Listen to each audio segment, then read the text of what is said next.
मोदी के कहने के बगैर भी लड़ेगी।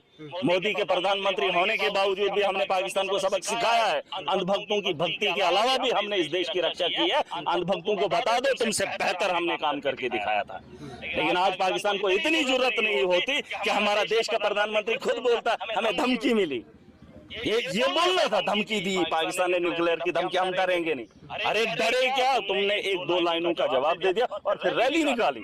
अरे जब देश मिलके लड़ा था तो देश को बोलना था तिरंगा रैली निकालो। हमारा ऑपरेशन सक्सेसफुल था, लेकिन उसका जश्न सिर्फ मोदी क्यों बोल रहा है, बीजेपी वाले मनाए? क्यों मनाए? जब काम हमने किया, मिलकर हमने लड़ाई लड़ी, मिलकर पाकिस्तान को जवाब दिया, तो देश को, देश के प्रधानमंत्री को, देश के लोगों को एक साथ चलाने के लिए कोशिश करनी चाहिए। जंग पाकिस्तान से लड़ सकते हैं, लेकिन जो अपने मुल्क के अंदर नफरत की जंग है, पहले हमें उससे लड़ना है। अगर वो नफरत की जंग फैल गई, वो वायरस है। देखिए कोविड काल को हमने देखा, जंग को भी हमने देखा, लेकिन ये जो नफरत का बाजार है, अगर धर्मों की जंगें शुरू होगी तो उन जंगों से हमें कोई नहीं बचा सकता। मैं चाहता हूं कि हमें उसके लिए तैयार होना चाहिए। पाकिस्तान को से निपटारा कर लेंगे, पाकिस्तान से निपट लेंगे। ये तो वक्त के देश के सबसे कमजोर प्रधानमंत्री साबित हुए। देख लीजिए हिंदुस्तान का इतिहास, उठा के पढ़ लीजिए। मैं अटल बिहारी को सुन रहा था और उसने जो बातें बोली है, पर जब मोदी जी की बात आई, उन्होंने मुंह भी नहीं खोला और ट्वीट करके उनका लिखा जाएगा इतिहास के पन्नों में। 56 इंच का सीना आज से पहले किसी प्रधानमंत्री का था ही नहीं, लेकिन जिसका था उसका किसी ने मापा ही नहीं, उसको तो किसी ने सवाल भी नहीं पूछा और अंधभक्तों ने होड़ लगा ली थी, हर हर मोदी, घर घर मोदी। 240 पे अटके हैं ना, इस बार लंगड़ी है, अगली बार पत्ता ही साफ हो जाएगा। महराज साहब क्या कुछ कहना चाहेंगे? पीर पंजाल के इस वक्त दौरे पर हैं, तमाम फैमिली से आप मिल रहे हैं, क्या कहना चाहेंगे? देखिए बगल में पाकिस्तान है, ये हिंदुस्तान की सरजमीन है और जिस जगह पे हम बैठे हैं ये हॉस्टल है। पाकिस्तान ने पुंछ की शहर में जितने भी गोले दागे हैं, गुरुद्वारे को भी नहीं छोड़ा है, मदरसे को भी नहीं छोड़ा है और हॉस्टल को भी नहीं छोड़ा है।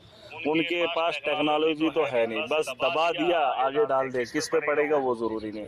मैंने सरकार से उम्मीद लगाई है कि ये जो आने वाले कल में जब लोगों को बचाने की कोशिश की जाए, कोई अंडरग्राउंड उसके लिए एक स्कीम बनाई जानी चाहिए, ताकि लोग जो शेल्टर रहेंगे अपने घरों के अंदर ही बनाएंगे।